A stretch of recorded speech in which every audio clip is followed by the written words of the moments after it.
Hi guys, this is Anvee Flames, and yep, this is what I sound like.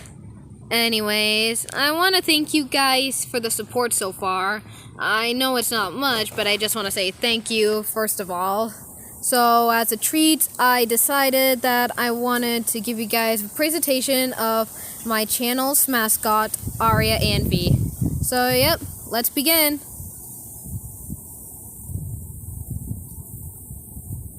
So first, let's talk about the inspiration of Aria. I wanted to make a character that will join in the SMG4 adventures. At first, I wanted her to be the girlfriend to Axel. She started, and because of that, I decided I wanted to make her something cool. At first, she started off as an alien and a demon, but those didn't really stick so well. Then, when I saw SMG Zero, the Eldritch version, I decided that I wanted to make Aria the daughter of Zero. But after I showed Aria to my friend, Yellow Caballero fan, subscribe to her by the way, I'll put a link down in the description, she decided to scratch the idea as it would cause confusion, so I decided to scratch the idea too. Then I thought of something. Why not an alien that's also demonic looking? So I created the demonic alien species called the Demolian, and it's stuck with Aria ever since. Now, Aria also went through a lot of names like Serena, Gloria, Octavia, etc., etc., etc., and I'm not gonna go through all that. So, yep, that's why I stuck with Aria, so it can, stick with Axel. I also decided to scratch the idea that Aria is the girlfriend to Axel because after he died in the Genesis arc and falling in love with Melanie, I realized that it couldn't stick.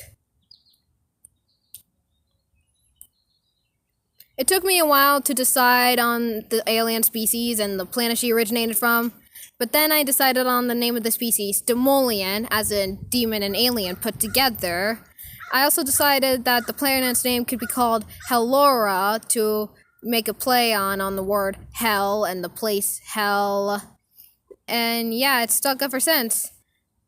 And Aria has been happy with the names.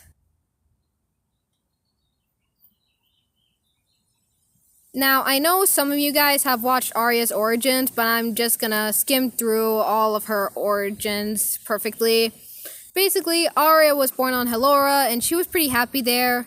She did have a few friends, but most of her friends weren't really her real friends. So she kind of stuck with her parents most of the time. When growing up, she found and learned the history of Hellora and decided that she wanted to help it out as well as help her parents out. So to do that, she decided to sneak in as a planet hunter, as a male, so that she would help her parents out. But while she was as a planet hunter, she also met up with her potential boyfriend, Marcus Shrift, who's also a planet hunter. They've been dating for a while now, and it's been going good, but eventually, how do I explain it? I know some of you are victims of this stuff, so it kind of makes it worse, but I'll only say this. Their relationship grew to be very rocky. That's all I'll say. And eventually it got to the point where Marcus found out about Aria being a planet hunter and dumped her, as well as ratted her out. When Aria's parents, Harvey and Sarara, found out, they needed to wait to protect her from Marcus and Storm, since breaking a major Demolian law will lead to a death penalty. So they decided to help her escape through an escape pod to another world. Now, Aria had this, and when she got into an escape pod, her fears came true when both her parents died. On Earth, she decided to use her survival instincts to live on planet Earth, but was soon caught by Storm and Marcus and ambushed. She only felt safe when she was with her husband, Verb, and her best friend, Sarah, as well as her family and her other friend, Kolnar. She was with them ever since, but had a huge distrust to AAX after learning about what he does and how he treated his minions. But to be fair, she didn't really give a crap that Sarah and Verb were viruses, as she treated her nicely and gave her a home. So she's mainly stuck with them ever since. Now on to Aria's personality. She's mostly a tough fighter and loves to cause chaos, but she's mostly there to protect her family, as she couldn't protect her parents. She wanted to make sure that she actually keeps the family that she has now. So she basically likes to work out in the gym to keep her strength up, because she really hates being weak. The thought of being weak really gets her on motivation to train hard. She also has a temper, which means that if you want to live, you better not make her mad.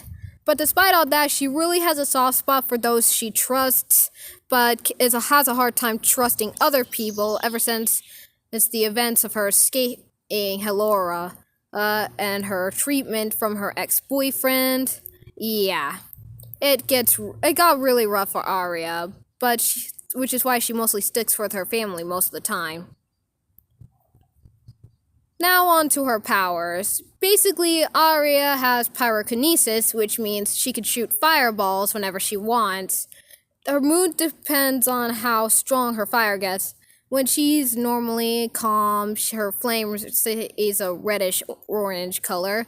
When she gets annoyed, her flame turns purple and gets a little hotter. And when she's really, really mad, her flames goes to a nice bright blue, indicating you're dead meat. An ability that Aria has is mind reading, so she can read minds of other people. No, it's not the connection thing. Well, and she can't choose when she controls it. It just comes and goes whenever it wants. Another ability Aria has is her peak strength, meaning if she slaps you, it can send you a mile away. So that's why you should always stay on Aria's good side. And yeah, that's all you need to know.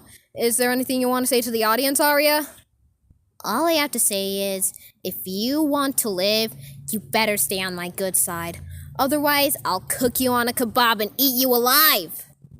Alright then, you heard her clearly.